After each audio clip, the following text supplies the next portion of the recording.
Hello and welcome to another episode of Talking Taboos. Today I'm interviewing an anthropologist and a politician on their views about prison. Who would like to start us off with some questions? I think we'll start with probably the biggest one. Do we support the death penalty? I think it's the one that's probably the most controversial and media sized. So what do you two think? Who wants to start? Would you like to go first, anthropologist? Well, in my opinion, it's a good thing that the death sentence was prohibited, because even though there are people that have done very bad things, I think you can't expect, because there's always going to be one person that's going to push the button to execute the guilty person.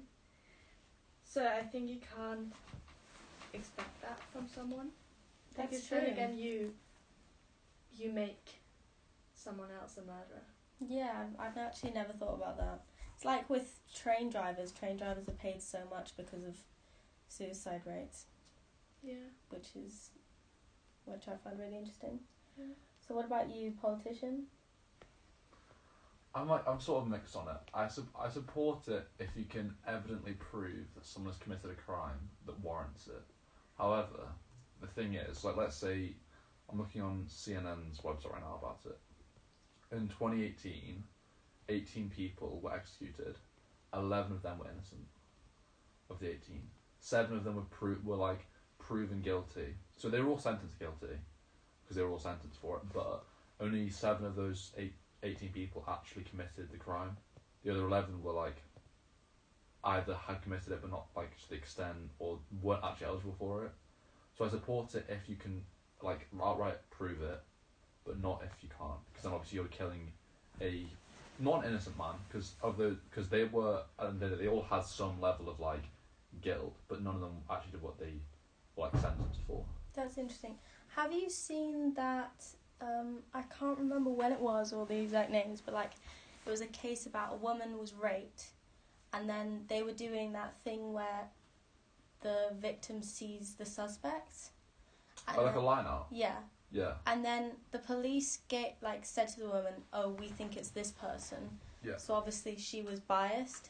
So she went in and she identified this man as her rapist because the police said to her, "We think it's probably this one, but just to be sure." So this guy spent 17 years in prison. Yeah. And then evidence was found that it wasn't actually him.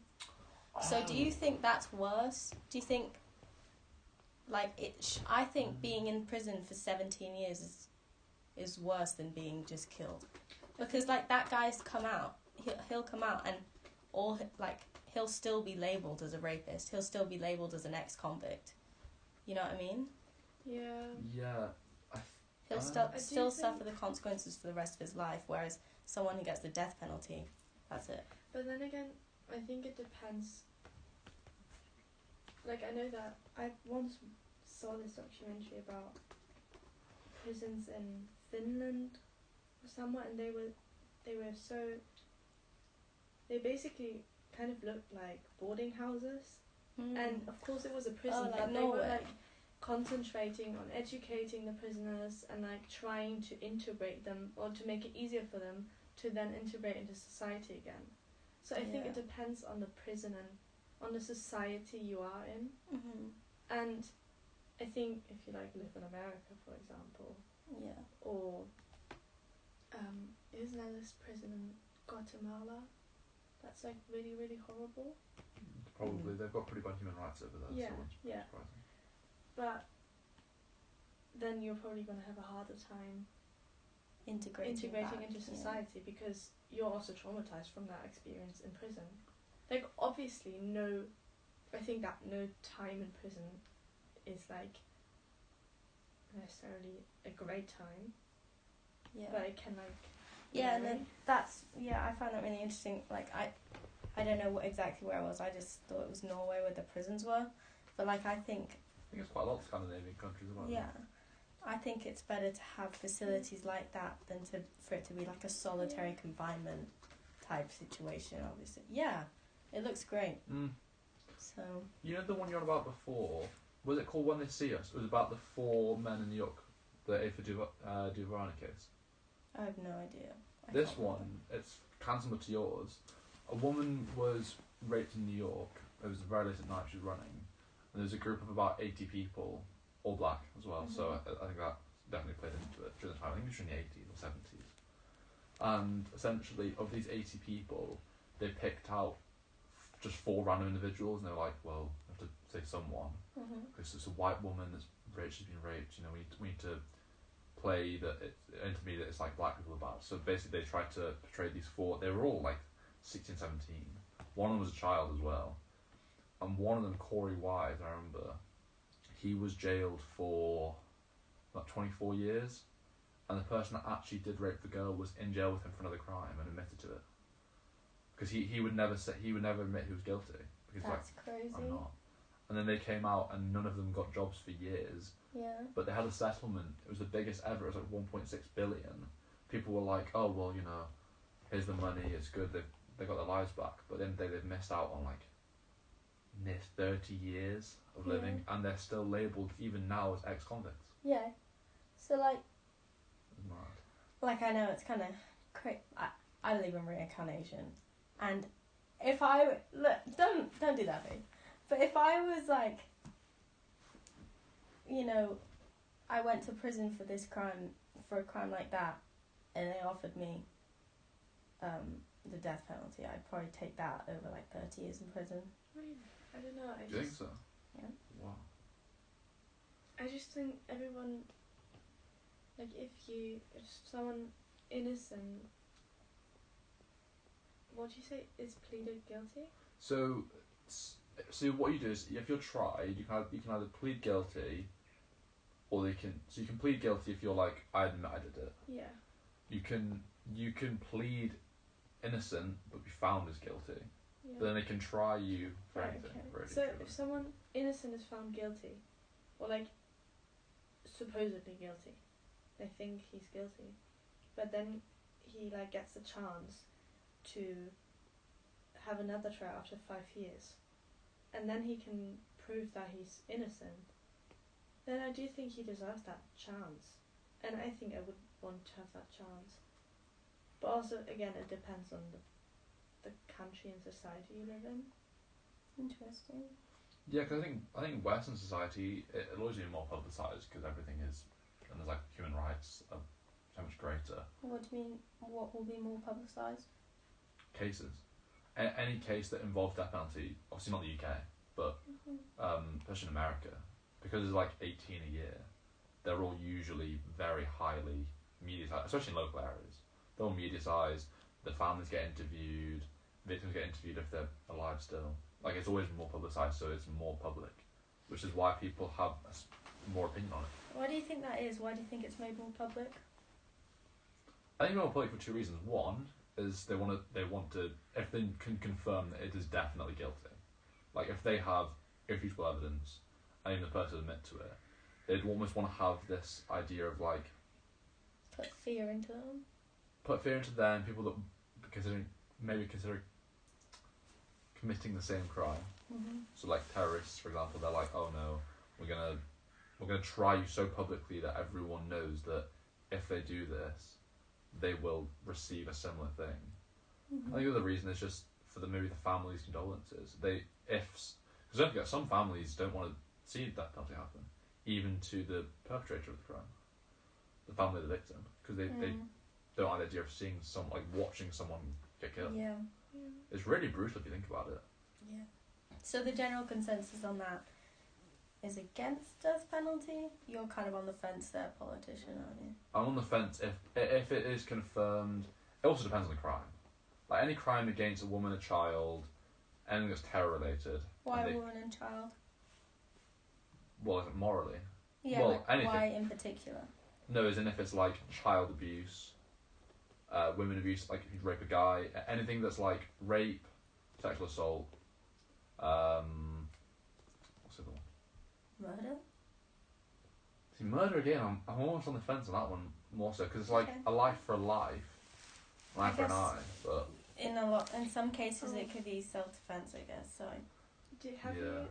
Because sorry, I just had to think about it with an eye for an eye. Have you ever heard about the Jonestown massacre? The what? The Jonestown massacre. I haven't. But it's because I'm into weird crimes. Not weird crimes, but like weird Yeah. crimes. Is it a real Yeah, thing or yeah. is it a book? No, it's a real thing. Okay. And so basically that was the biggest mass death before 9/11, and it was this guy that basically formed a cult, and he convinced so many Yes. people of. He basically I remember convinced them this. that he could bring them salvation, and he was bringing them a better life, and he could give them anything they wanted if they just believed him in and did all these rituals. And he brought them to an island, basically cut them off from the world, took all their money, their passports, so they couldn't go anywhere. They were completely dependent on him. And it got to the point where he did rituals, and at one point he forced them to commit suicide. And it was, I don't know, it was like 300, Yeah. more than 300 people dying at the same time, and there are pictures, and it's horrible because it's just people lying around dead. And he tried to flee, but then he died too. 900 But do you died. think, like, it's one person that was basically responsible for all those people, and he died, but you know, the eye for an eye thing? Yeah. Is that do you think they deserve more justice than that? Yeah, but Like, do you think I don't think it's equal that just because he died that means like it's a level playing field now, you know? Yeah, exactly. Like the slate is clean. But like how do you avenge those people? Yeah. Not avenge, but like how do you bring those people justice? like I don't know if you can. Yeah. yeah, that's what I was gonna say. Sorry to interrupt. No, like, because you could say educate people on like the power of their words or whatever, or try and make people open their eyes more to false, like to fakes Yeah. news or whatever. But like, then, I mean, it also kind of, like, how desperate did those people have to be to believe them and get to that point? yeah, So that also says quite a lot about the society they lived in. By the way, it's the country that it happened in was Guyana. And Oh, 918 individuals died. jeez, that's crazy. And basically all at the same time. I can show you a picture, but it's... Okay. Well, Do you want to? So that's all people. For listeners, it's a crazy. big building and there's like people lying around. Oh my goodness. And they all died at the same Yeah, time. I'll because they put a all link. drank something. It's really horrible. That's crazy. So we had another question on the religion in prisons? Yeah. So that was the one about whether or not we should allow religion in prisons, and it was specifically talking about the Muslim faith. Really? Because it was to do with the idea of like extreme terrorists typically, and it was mainly American jails because a lot of the studies about that kind of stuff are American usually. Because in the UK our system in the UK is actually quite split. It's like actually fairly equal between race, race and ethnicity. We're actually fairly split between like black people, white people, Asian, like fairly split, and then religion's like a bit less. So one of the questions was, should we allow for religious texts, but should we allow for like religious Practices. sermons, practices, like exclusions for certain things because someone's religious? What does the host think? Yeah, that's me. I think, like, I'm not religious myself, but I think it's a great thing because it allows people... Well, I think it's a great thing because it allows people escapism, really. Like, imagination. That's why I like religion. I know some people probably think that's really compartmentalizing it and being a bit condescending, but it's not how it's meant. But I think in one way, in a place like prison, it can be really good and beneficial to people, but in another way, like you said, it can divide, and it could cause more problems, and segregation in prisons. Well, it's almost, it brings in gangs then as well, which is obviously a problem anyways. Another question about gangs. But no, yeah, I think so I'm reading now,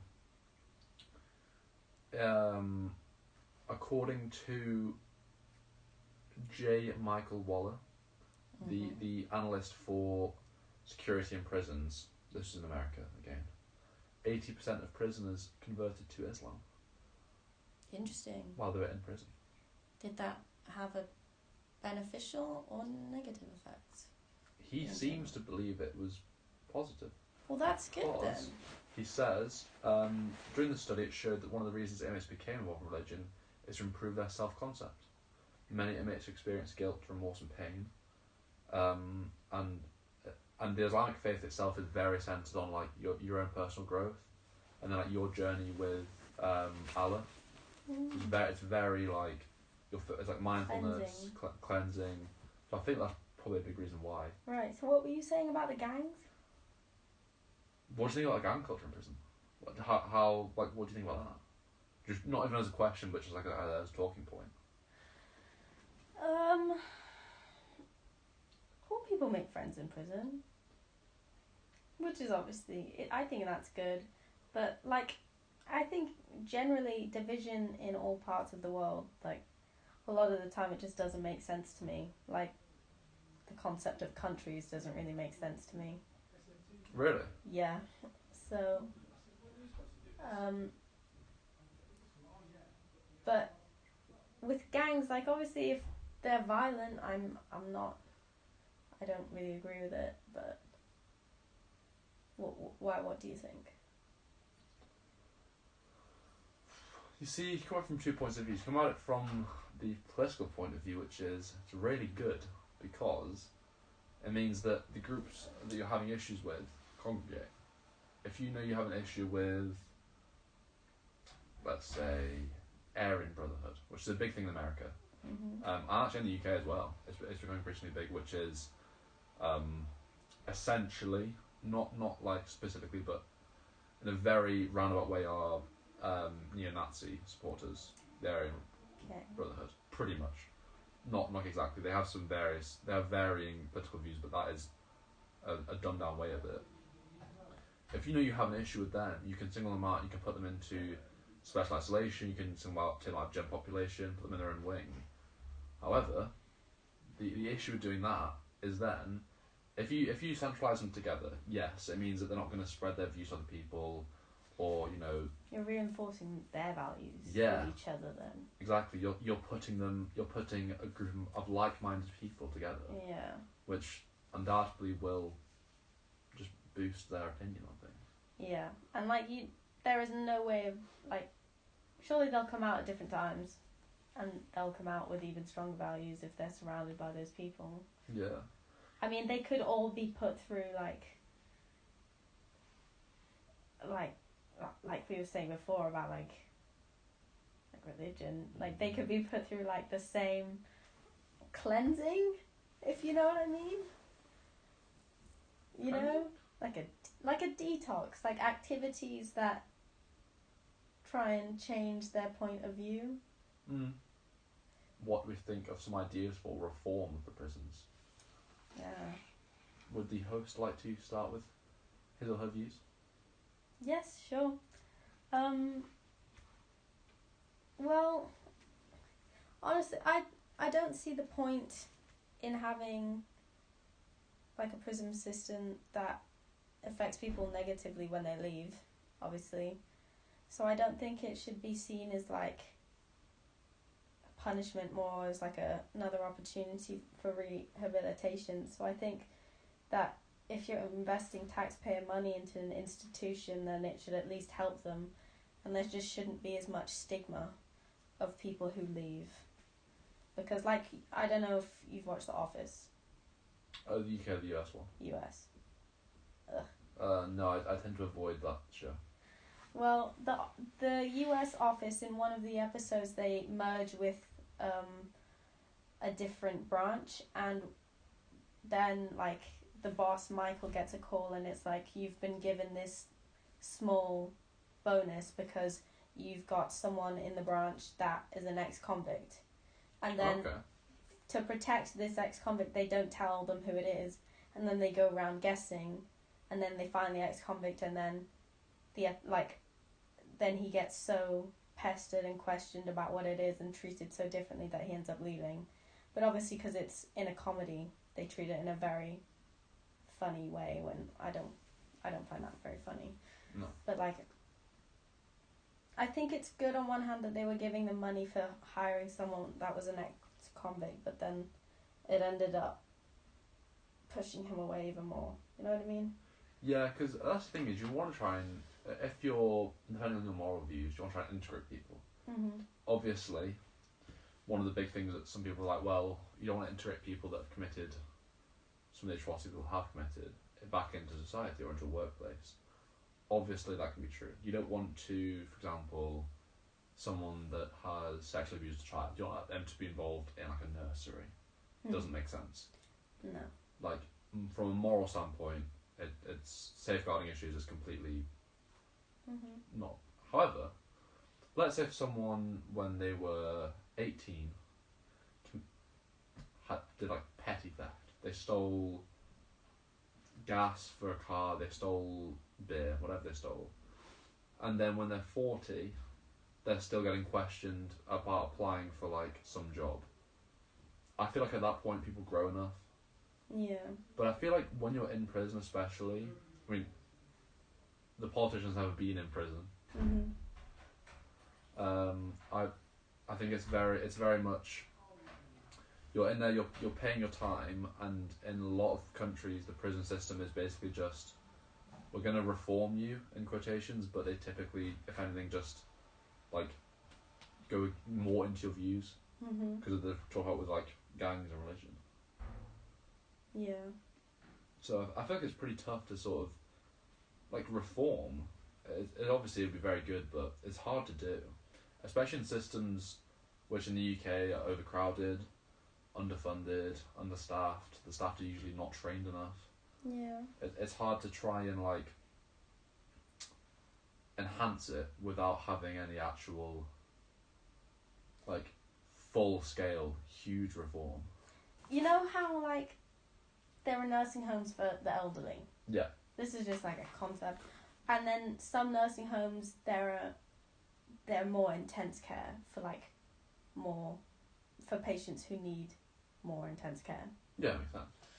Do you reckon if prisons were spread out more, and they were smaller, with smaller groups of people, but there were more of them, then they'd be better than having these huge, crowded, understaffed, underfunded, institution type prisons? Do you think it'd just be better if it was small? Because, like you said, like, if someone got arrested for something really tiny when they're 18, surely they wouldn't have to go to the same place as a cannibal who'd eaten 17 babies. You know what I mean? Yeah. I mean, I'm personally quite supportive of the idea of, actually, I know there's like different types of prisons. So you've got, like, a level 1 where it's very small crimes. It's like crimes like where it's jaywalking in America. So you're in there for, like, 3 or 4 days. There's, like, level 1s like up to level 5. I think they should reform that system, actually change it to the type of crime. So have a jail for, let's say, murderers, where it's like the staff are incredibly well trained, they're detailed, the sentences are done, like, probably structured to, like, embezzle. I know that comes with the issue of compounding people. Yeah, like that's like with the.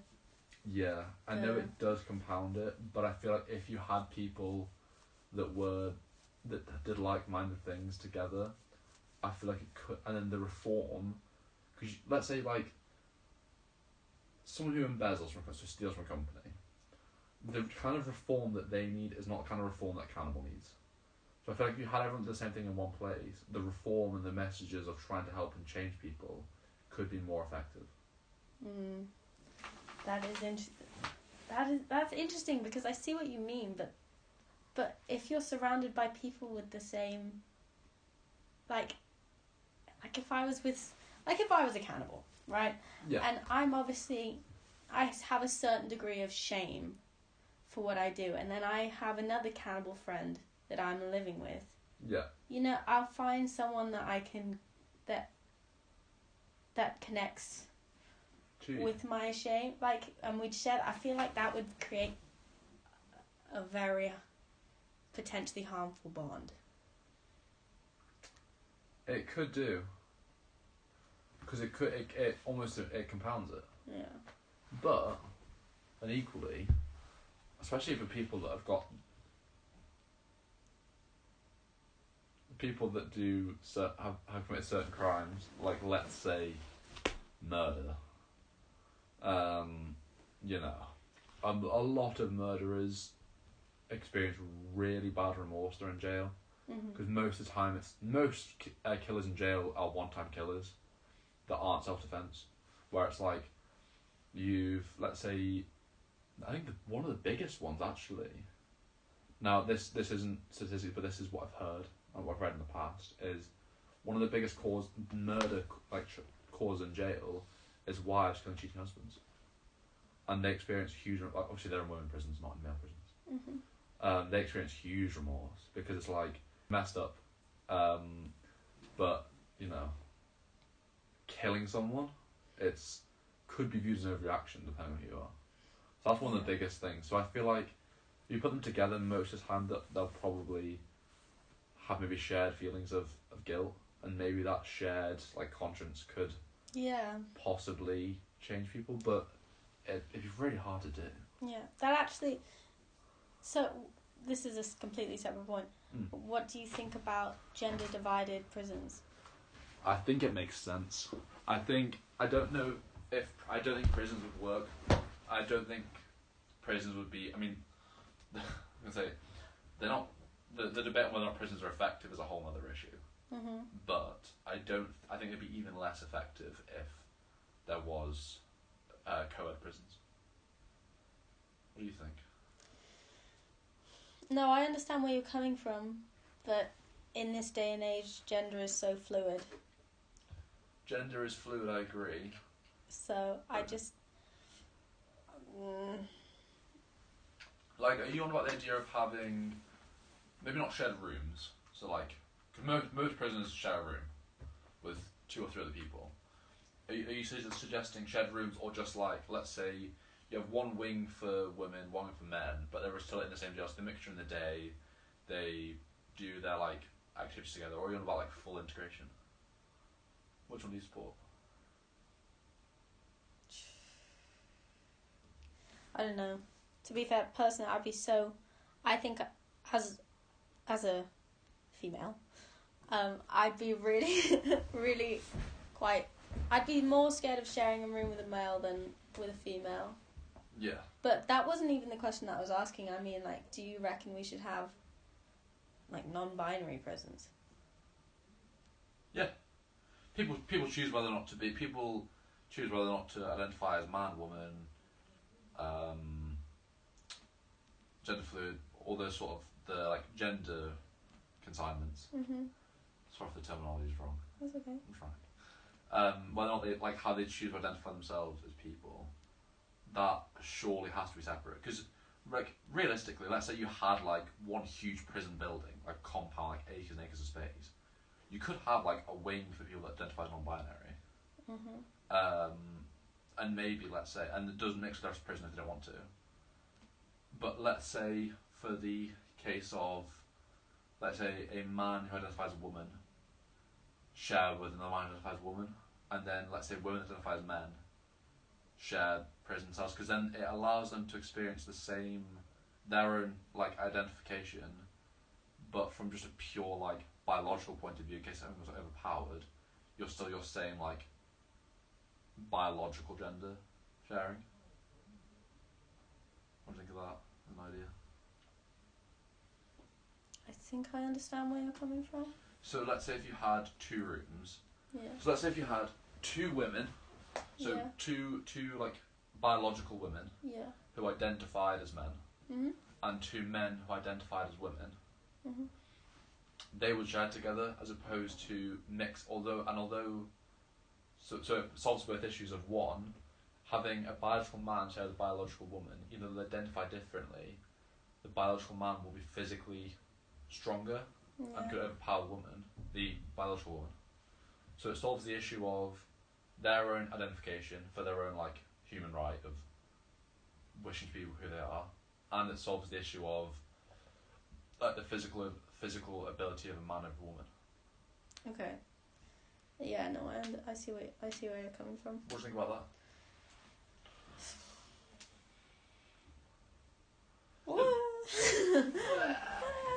No, like I don't agree, I don't disagree. You know what I mean? On the fence. On the fence. Well, the other option is that I think prisons should do anyway is you should be in a room by yourself. Yeah. When I was younger, I went to a boarding school, so as such, I've had experience of sharing with roommates, and I've had roommates in the past who have been very, and to clarify, I'm a man, so I was in a male boarding house. I had roommates who have been very quiet, and some have been very loud, and there's pros and cons to both. Mhm. I was able to mix, but I was very close to both of them. But I've also had a room to myself, so I think that although it takes up more space, and there's a lot of people in prison in the UK, I think it would make sense to have single rooms maybe. Mhm. And then the option to maybe be in a mix, like a double room. Mm. I don't think many people would take that option. No, because one, I think you're in prison. A lot of people would are usually by themselves because they like to just keep their head low, do their time and get out. If it's a crime that's less than probably, let's say, 2 years. Yeah. But long term, you'd want to be socialising because you're spending 20 plus years to life in jail. Yeah. You know, it's a very lonely place. Yeah. So I think that's all they. But again, there's like 30,000 people in the UK that are in jail, so it'd be space constraints and they're underfunded. Okay. Yeah. What? Do you have any final closing thoughts? Well, no, because there's 30,000 people in prison in the UK. About. That's a very high number. So like, one way to reduce that number would be to limit the amount of time people are in prison for certain crimes. You know what I mean? So rather than it being 15 years for a certain crime, it's like 10. So, what do you think about that? Do you think less time in prison is better, reducing the amount of time? I think it should. It depends on the crime. I think some crimes should be longer, because life in the UK is like 27 years in jail. Someone says I got life in jail with parole. It's 27 years in jail. It's not life. 27 years. That's like a quarter. But it's a lot, but it's not entire life. Yeah. Like murderers get less than Yeah. life. So it's like I think it should be expanded a lot. Because although earlier a bit caught at the start of the episode with death penalty, although I don't support murderers having the death penalty, I do support them being in jail for their life because they're taking a life. So I think that they should just be they're free to be constrained. But okay, like, think of the general life of a murderer. Obviously, this is a huge generalization. Someone's murdering them, and it's not out of self-defense. It's like a calculated murder. Like, you could be giving them a better life than they would have had in prison. You know what I mean? How so? Can you explain what you mean by that? Like, you could be you're providing them with food, gym, resources, rehabilitation. Like, is that something that they deserve? Like, well, there is a quite interesting case. Back many years ago now, there was the Yorkshire murderers. yeah. I believe it was Harry and Moira Hindley. The Hindleys. They killed like 13 kids, and they told the victims' parents where most of the bodies were, but because they were just sick people, they didn't tell some people. They were like, no, you don't even know where your kid is. Explore the 5,000 acres of the moors you'd have to go through. And there's been about 4 kids that have never been returned, or repatriated. So, of course they were jailed for life. And they actually got life without parole, both of them. The UK government spent £13 million, taxpayer pounds, on housing these individuals. I think like that could be spent so much better. Yeah, see that, like, therein is where I support that penalty though. I don't believe that I know it's like, oh, it's a quick way out, it's not torturous. Mm-hmm. I don't really care. I don't care about them being tortured, I just care about them not being on the planet anymore. I think, to be thinking about it now, especially in cases like that it should be an option. Yeah, but do you reckon they'd take it as well? Or not? Well, I reckon it would still be worth it being an option. Because 13... Did you say 13 million? It was about 13 million. Because they had to go through all the interview cases, all the, like...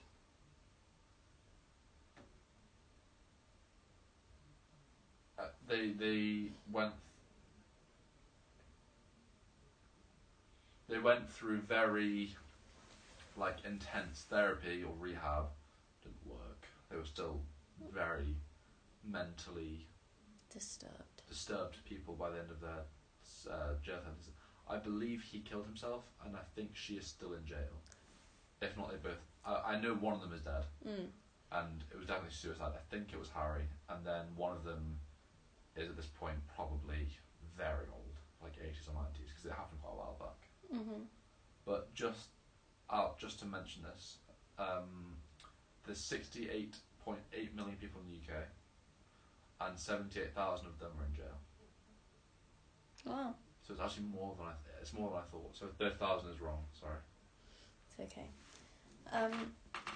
See, I just think that's crazy, and I think, like, it's so easy to say that they need to do better with their facilities, but if they're spending like £13 million on rehabilitation on people that have... On 2 individuals. On 2 individuals that have caused such destruction to so many people,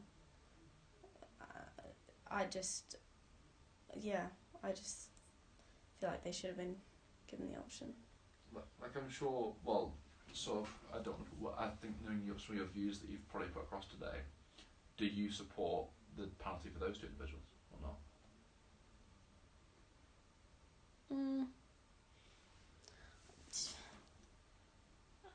I think they should have at least been given the option. I like... What, as in... someone telling them that they're going to die. Yeah. That still seems highly unethical to me, even though what they did was so disgusting. So. But do you not think, given how mentally disturbed they were, do you not think they would be like, although, so let's say they're given the option, you serve both of your entire lives in prison till you're dead, or we kill you in about 6 months' time. Because that's how long you're on death row, ish, in America. 6 to 8 months. Do I think they'd be like, nah, we want to make these families know that we're still around, that we're still living a life. Do I think they're like so sick that they would almost potentially choose to just stay in jail, because they know that it would spark that sort of feeling in these parents? I think potentially, but I could also see them taking it. Like, yeah. Like Jeffrey, to make a reference to a pop culture phenomenon at the moment, Dahmer, have you watched that? Jeffrey Dahmer, I have not yet. My Netflix account is currently not being paid, so I can't watch it. Well, I know a lot of that, the remake of it that's recently come out is false in storyline, but in that they insinuate that he was trying to get the death penalty. Really? Yeah, he like in prison he was misbehaving and asking to just be given the death penalty. He ended up getting killed in prison, but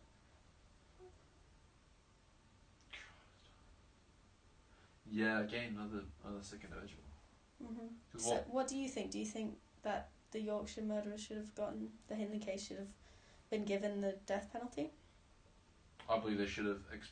See, I actually believe if you can confirm you're guilty, as we mentioned before, I support the death penalty if I know for a fact that there is irrefutable evidence. If you can confirm that, I believe your death should be slow and incredibly painful. I don't believe in the idea of a quick death for those sort of individuals. I don't think that they should have, because the electric chair comprises you sitting in a chair for about 20 minutes.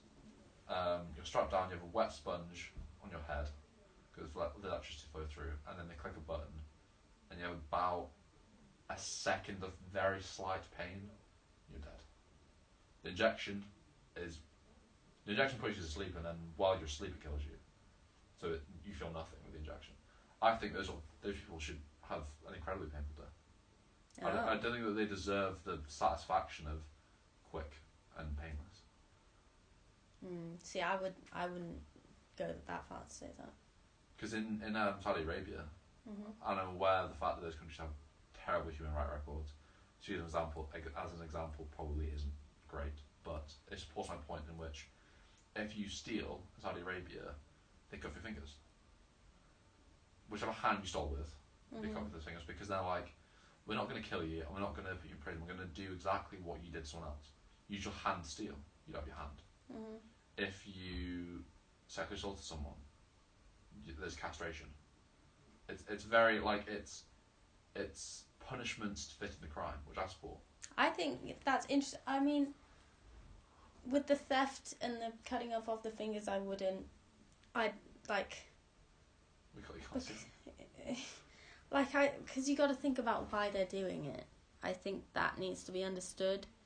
But with the sexual assault, I've been thinking about like what punishment that should get, and to the certain degree of a crime, I think, say if a man rapes a woman or a woman rapes a man, that they should have like a tattoo, like right above their genitalia. Yeah. Saying sexual assault, and then like whatever type of, like a number signifying what type of and what degree of crime that is. And then they'll have that tattoo for like 15 years, and then that's up, and then they get it removed. But when you get a tattoo removed, it still stays, so you can still see it. Because then anyone who goes to... But if that works, if they have sex with someone that consents, they then sex with someone again, they're not going to care about... If someone sexually assaults someone, and then they have this tattoo, and then they get out of jail or whatever happens, in 20 years' time, however long, then they don't do it again. The victim, the perpetrator isn't going to care that the victim's seen the tattoo. Yeah. Because they're doing the same thing again. That's true. See, I support the idea of punishment for the crime.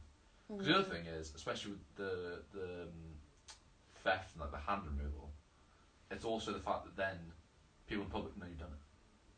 Yeah. So you're then getting you're ostracised.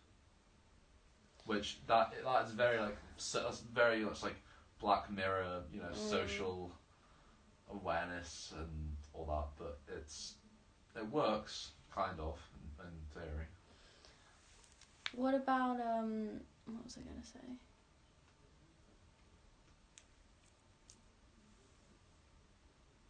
What did you just say? Punishment for... Oh, yeah. No. Okay, so if someone's clinically a psychopath, yeah, or they present like an illness that is genetic and can be inherited, you know. Yeah. Is that's hereditary. Mm-hmm. Do you think that they should be made infertile? What about? And they commit a crime. Yeah. And then they go to prison and then they go on trial and it turns out that they are what they have is genetic and hereditary. Yeah. Then they should be made infertile and then take their time in prison. So at least when they come out of prison, they can't pass it on. So along with along with the prison time, the jail time, then they'd also be made infertile. Because then they can't pass it on.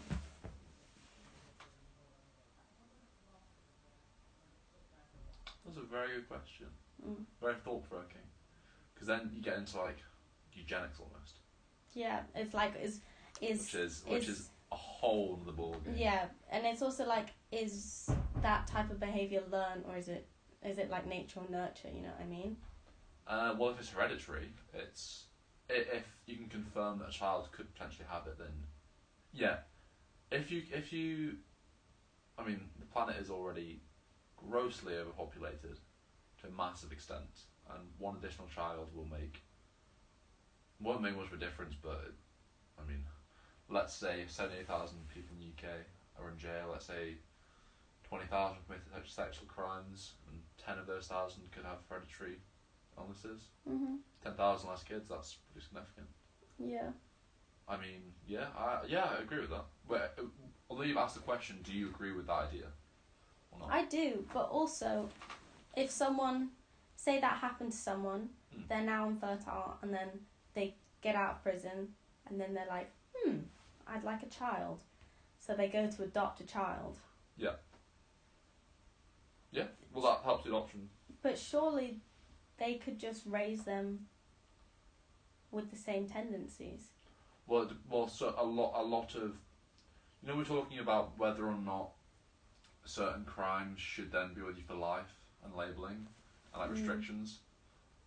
I think if you commit a certain crime, you should be allowed to adopt. I don't think you can with certain crimes. Because it's just obviously, if you've sexually abused a child and not allowed to adopt, no agent, no morally correct agency or government entity will say, yeah, you're allowed. Because it's means tested. I can't just walk up to an adoption place and say, I want that one. Yeah. I want the ginger hair. Yeah. He's mine now. Yeah. You can't do that. It's means tested. It's a very long process. Yeah. So I don't think that's too much of an issue. Okay. If someone's committing tax fraud, yeah, and they want to have a child, well then they wouldn't be made infertile anyways, would they? Exactly. Yeah. It's again hypothetically. Again, it's punishment fit for crime. It's whether or not you choose to. Yeah. Actually, I'm not going to waffle. I'll say quickly. I agree with that point. Okay. That makes sense. So, do you want to make a conclusion? Then I'll make a conclusion, and we can wrap this one up. Yeah, I mean, we certainly put some very thought-provoking questions out there. Yeah. About prisons. And sort of the life around them. I think we also talked quite a bit about the aftermath of being in jail, because that is a huge part of it. Are prisons meant to? Well, the overarching question is: are prisons meant to be a punishment, or are they meant to be a place to reform? And I mean, from my personal opinion, the current prison system is a punishment, and I think we do need to have some level of reform in 95% of cases. However, those 5% who have done atrocities beyond moral fixation, I think that's where the idea of death penalty comes in, and then crime punishment and punishment. But that's my personal. That's the politicians' views. Obviously, I want to thank the host for hosting again. So, what is their views? No problem. Generally, we started off with a question about the death penalty, and I was quite against it because I felt like it didn't give people a chance. But I think in some cases, rather than it being like a definitive, you are getting the death penalty. I think they should be given the option.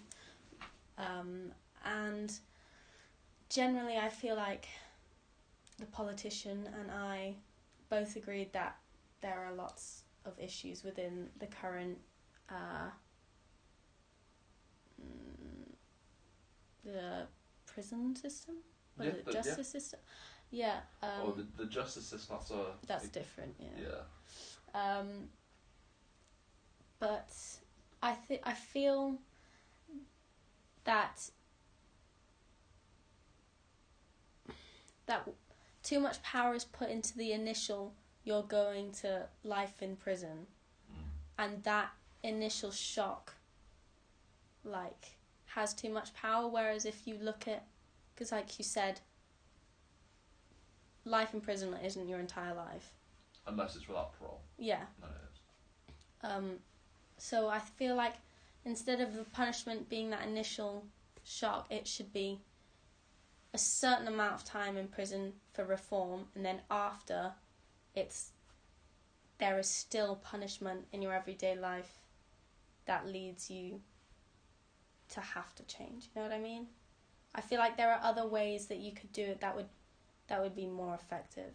What, so let's say you have 20 years, maybe the first 3 years, let's say maybe 2 years, it's very much trying to help you. Rehab, yeah. Yeah, and then you try and have like a moral test. If you pass it, you're still doing maybe some amount of time, but it's in better conditions and you're still practicing. If you're not, it's worse conditions and you get the punishment you deserve. Yeah. And I also think, like, with the Office episode, I feel like people should get, like, I think it should be taken more offensively if an ex-convict is, made fun of and is discriminated against, because that completely defeats the point. So, yeah. I have a question, and I think it's a short one to end with. Okay. I think it's maybe one to see our own views.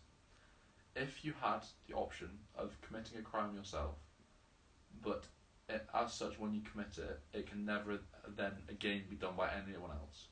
If I commit murder, I have to kill someone, but no one else can ever kill a human again. What crime would you choose?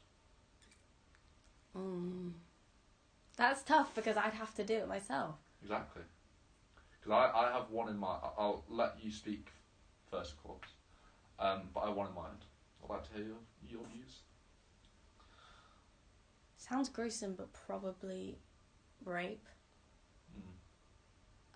Just because I don't think it should happen to anyone in any circumstance. Of course. So,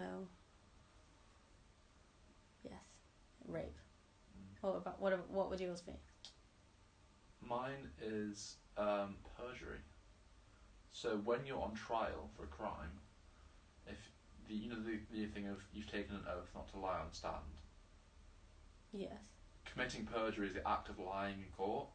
So if I commit a perjury once, then no one could ever lie in court again, which means we can actually trust the justice system. Because then no, that doesn't mean you could trust the justice system. No, but then you could trust the idea that all of the outcomes are based on the witness and the victim being 100% truthful. You could trust the whole system. You could trust the idea of them getting the correct punishment that has been set out for that crime. Yeah. Yeah, I guess that would work, because then you could reform, I guess, and you could make it actually work. Because the thing is, you need to have, because you can say, oh, I want the victim to be completely, or the defendant to be completely honest. But sometimes the accuser can also lie to try and get something out of them more than they need. So that's interesting. Yeah. Okay. Well, thank you for being on Talking Taboos today. Thanks for hosting. Thanks for inviting me on.